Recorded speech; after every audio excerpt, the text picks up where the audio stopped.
की, भगवान शिव शंकर की, माता सती की, भगवान शिव शंकर की, माता सती की, भगवान शिव शंकर की। माता सती, आपका कैलाश में स्वागत है। मंगल कार्य निर्विघ्न संपन्न।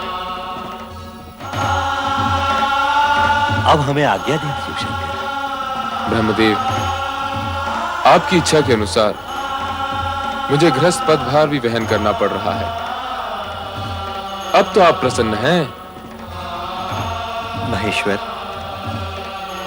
आपने ऐसा करके संसार के लिए पति पत्नी का वो आदर्श प्रस्तुत किया है जो सृष्टि प्रसार और नर नारी संबंधी मर्यादा के लिए अति आवश्यक है। श्री हरि विष्णु, भूत, वर्तमान और भविष्य सभी निश्चित है।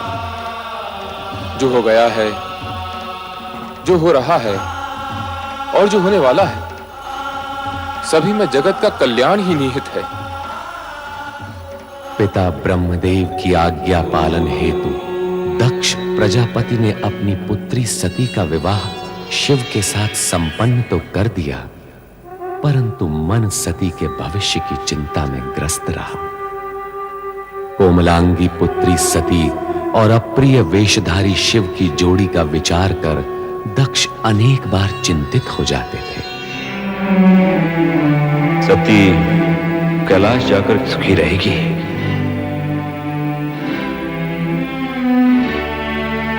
कदापि नहीं। इस राजमहल का वैभव, ऐश्वर्य सीमा कहां? प्रणाम भ्राता दक्ष। प्रणाम देवर्षि। कैसे आगमन हुआ? बस आपकी कुशल मंगल पूछने चला आया। क्या बात है भ्राता दक्ष, आप कुछ चिंतित प्रतीत हो रहे हैं। चिंतित? देवर्षि, चिंता का तो कोई कारण ही नहीं है। भ्राता दक्ष, एक पिता जो अपनी इच्छा के विरुद्ध अपनी पुत्री का हाथ किसी को सौंप देता है, उसका चिंतित होना स्वाभाविक ही है। परंतु आप निश्चिंत रहें।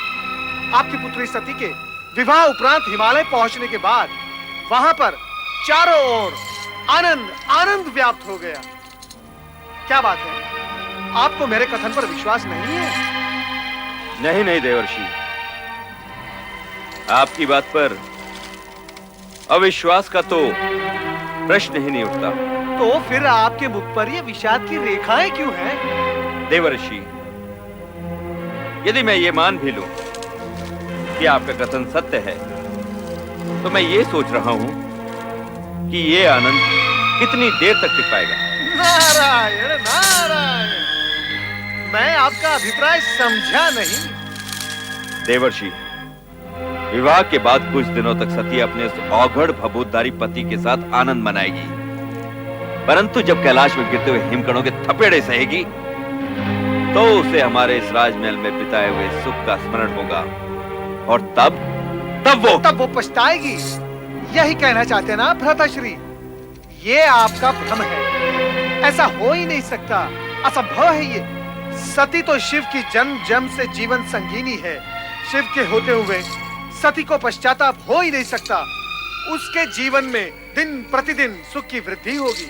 शिव सती का साथ ही आनंद की सृष्टि करता है।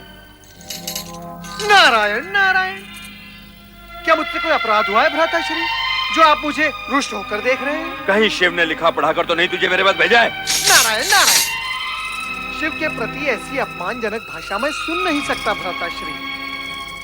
मैं स्वयं अपनी इच्छा से यहाँ आया हूँ आपको वो शुभ संदेश सुनाने। अब मैं जा रहा हूँ। नारायण ना। इतनी सी बात का इतना बुरा मान गए देवर्षि? हमने तो तुम्हें शिव के बारे में कुछ नहीं कहा, परंतु कहना चाहें तो हम भी बहुत कुछ कह सकते हैं। नारायण नारायण, आप बहुत कुछ कह सकते हैं, परंतु मैं कुछ सुनना नहीं चाहता। भगवान शिव आपका कल्याण करे। नारायण नारायण।